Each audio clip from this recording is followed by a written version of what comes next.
नमस्कार साथियों, मैं कौशल शर्मा स्वागत करता हूं आपके अपने YouTube चैनल स्टडी प्लेस पर।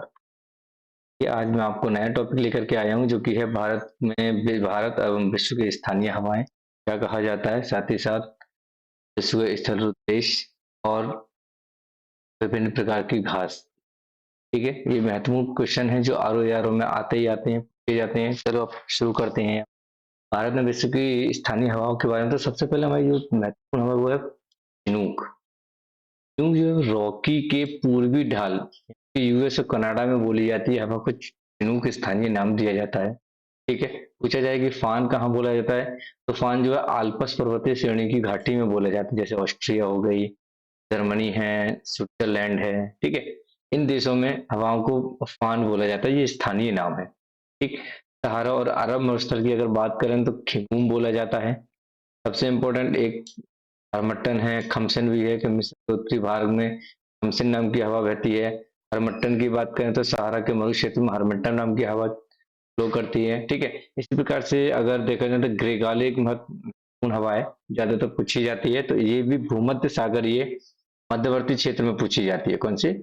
भूमध्य सागरीय मध्यवर्ती क्षेत्रों में ये ग्रेगाले नाम की हवा चलती है। ये बहुत एक इम्पोर्टेंट है, डॉक्टर विंड।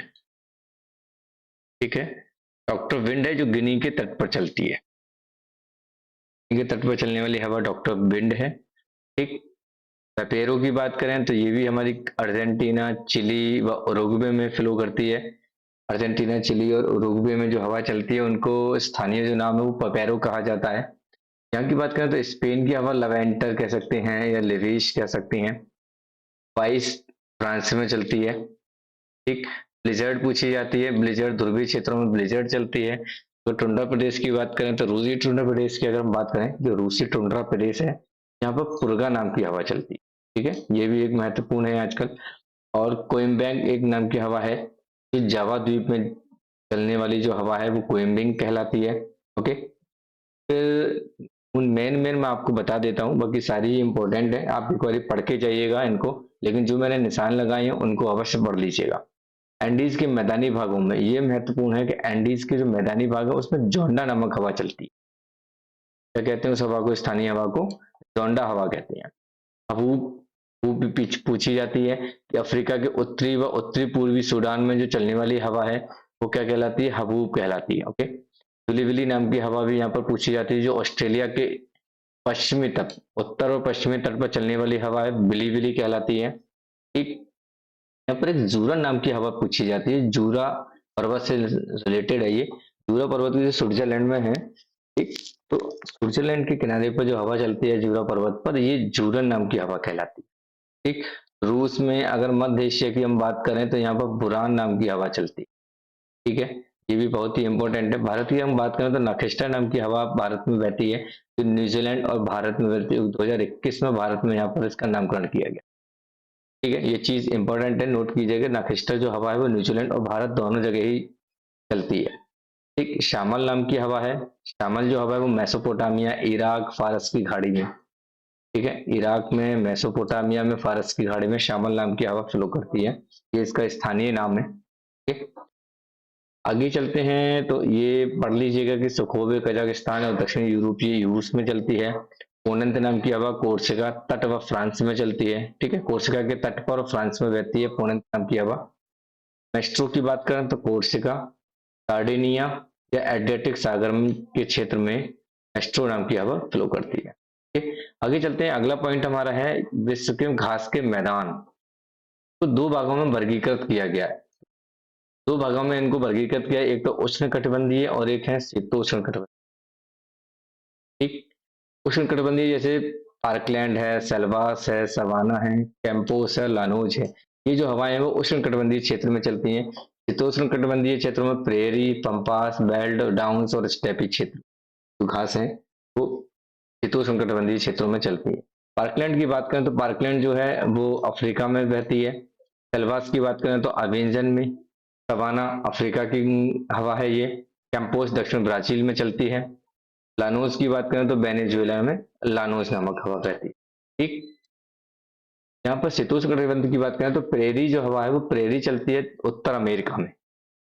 ठीक, पंपास हवा अर्जेंटीना और उरुग्वे में चलती है। घास के जो मैदान है, प्रेरी घास के मैदान उत्तरी अमेरिका में है। पम्पास घास के मैदान अर्जेंटीना और उरुग्वे में है। बेल्ट घास के मैदान दक्षिण अफ्रीका में है। डाउन्स घास के मैदान ऑस्ट्रेलिया में, और स्टेपी घास के मैदान यूरेशिया में होते हैं। ठीक, ये आपको याद रखना है। इनसे एक प्रश्न जरूर ही पूछना है, ये ज्यादातर इंपॉर्टेंट है, ये ध्यान रखिएगा, ये बहुत ही इंपॉर्टेंट है। ठीक, चलते हैं कुछ और भी घासें हैं, जैसे मंचूरिया घास है। मंचूरिया घास के मैदान चीन और मंगोलिया में चलती है। ठीक, पुस्ताज जो घास के मैदान हैं वो हंगरी देश में। कैंटरबरी घास के मैदान न्यूजीलैंड में चलते हैं, न्यूजीलैंड में उगते हैं। ठीक, घास के मैदान है या न्यूजीलैंड में जो घास के मैदान उनको कैंटरबरी कहा जाता है। पूरी देश में पुस्ताज घास के मैदान कहा जाता है। जम्मू कश्मीर, अपने प्यारे भारत की बात करें तो गुलमर्ग, तानमर्ग और सोनमर्ग में जो है पुस्ताज घास के मैदान ही पाए जाते हैं। तानमर्ग सोनमर्ग के नाम से जाने जाते हैं। हिमाचल में हम तैयार कहते हैं घास के मैदानों को, उत्तराखंड में बुग्याल कहते हैं। ठीक, ये तीन चीज हमारे लिए इम्पोर्टेंट है, हमारे देश से संबंधित भी हो। अब नेक्स्ट पॉइंट पर आते हैं। नेक्स्ट पॉइंट है कि विश्व के स्थलरूप देश कौन कौन से। तो विश्व में जो स्थलरूप देश हैं वो डिफरेंट है, निम्न प्रकार के हैं। जैसे हम एशिया की पहले हम बात कर लेते हैं। एशिया की बात करें तो एशिया में 12 स्थलरूप देश हैं। ठीक, ऐसे देश जिनकी सीमा सागर या समुद्र से नहीं मिलती। ठीक, ऐसे देश जिनकी सीमा सागर या समुद्र से नहीं मिलती क्या कहलाते हैं? स्थलरूप देश कहलाते हैं। ओके, जैसे Kazakhstan, Kyrgyzstan, Tajikistan, Turkmenistan, Uzbekistan, Afghanistan, Bhutan, Azerbaijan, Armenia, Laos, Mongolia और नेपाल। ये जो एशिया महाद्वीप के 12 स्थलरूप देश हैं, और यही आपके अधिकतर पूछे भी जाते हैं। कजाकिस्तान, किर्गिस्तान सारे तान हो गए। उसके बाद भूटान को कंप्लीट करेंगे, अजरबैजान, आर्मेनिया। जो अजरबैजान और आर्मेनिया इस समय बहुत इंपॉर्टेंट है। क्यों इंपॉर्टेंट है? क्योंकि इनमें अभी युद्ध छिड़ा था जिसको रूस ने शांत कराया है। ठीक, तो इनसे संबंधित जो भी फैक्ट है उनको ध्यान रखिएगा। साथ ही साथ लाओस, मंगोलिया और नेपाल, ये एशिया महाद्वीप के स्थलरूप देश हैं। और स्थलरूप देश यानी कि जो दोनों ही यूरोप में भी, और जो यूरोप में और एशिया में भी हो। तो लिंचेस्टाइन है एक, और एक उज्बेकिस्तान है। ठीक, दक्षिण अमेरिका के स्थलरूप देश देखें तो हमारे बोलीविया और पराग्वे साउथ अमेरिका के हैं, स्थलरूप देश हैं। ऑस्ट्रेलिया, उत्तर अमेरिका और अंटार्कटिका, इन ये तीन ऐसे महाद्वीप है जहां पर कोई भी स्थलरूप देश नहीं है। ऑस्ट्रेलिया खुद ही एक महाद्वीप है और उसमें कोई भी दूसरा ऑस्ट्रेलिया में, ऑस्ट्रेलिया के अलावा कोई और है ही नहीं महाद्वीप में। ठीक है, उसी प्रकार से उत्तर अमेरिका में कोई भी नहीं है, क्योंकि उसकी बनावट ही जिस प्रकार से, उसमें सिर्फ सारे के सारे जो है वो तटीय क्षेत्र हैं, तटीय देश ही है। अंटार्कटिका में कोई रहता ही नहीं है। ठीक, कोई भी देश अवेलेबल नहीं है। यूरोप के स्थलरूप देशों की बात करें तो अंडोरा, ऑस्ट्रिया, बेलारूस, एक चेक गणराज्य है, हंगरी, स्टाइन, Macedonia, Moldova, San Marino, Serbia, Slovakia, Switzerland, Luxembourg और वेटिकन सिटी। ठीक, ये जो देश हैं वो यूरोप के स्थलरूप देश है।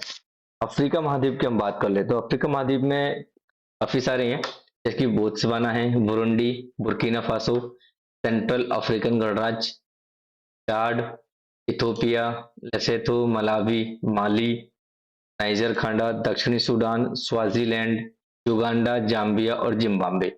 ये जो देश हैं वो अफ्रीका देश के, ये अफ्रीका महाद्वीप के स्थलरूप देश है। इसको नोट कीजिए, करके जाइएगा। इस अफ्रीका महाद्वीप से संबंधित भी क्वेश्चन इस बार आने वाला है। ठीक, तो इनको अच्छे से याद कर लें। ओके, कुछ फसलें हैं यहाँ पर। खाद्यान्न फसलें कौन कौन सी हैं? चावल, गेहूं, मक्का, जौ, दाल आदि खाद्यान्न फसलें हैं। नकली फसलों की बात करें तो नकदी फसलें हैं, मसाले, तिलहन, फल, गन्ना, तंबाकू, ये नकदी फसलों के अंतर्गत आते हैं। बागानी फसलों की अगर हम बात करें तो ये देखिए, कॉफी, चाय, कोको, रबर और नारियल। ठीक है, और भी हैं, मुख्य जो है वो यही 5 हैं। चाय, कॉफी, कोको, रबर और नारियल, ये बागानी फसलों के अंतर्गत आती हैं। रेशेदार की हम बात करें तो रेशेदार कपास है, जूट है, सनई है, ये रेशेदार फसलें होती हैं। जंतु उत्पाद में जंतु से कौन से उत्पाद प्राप्त किए जाते हैं? सिल्क हम प्राप्त करते हैं, ऊन भी प्राप्त करते हैं, भेड़ से मांस प्राप्त करते हैं, दुग्ध उत्पाद भी हैं। ये जंतुओं से प्राप्त होने वाले उत्पाद हैं। ठीक, तो 3 आपको आज टॉपिक मैंने कवर कराए हैं, जिनको अच्छे से पढ़ लीजिएगा। आज के लिए इतना ही। ठीक है, बहुत बहुत धन्यवाद।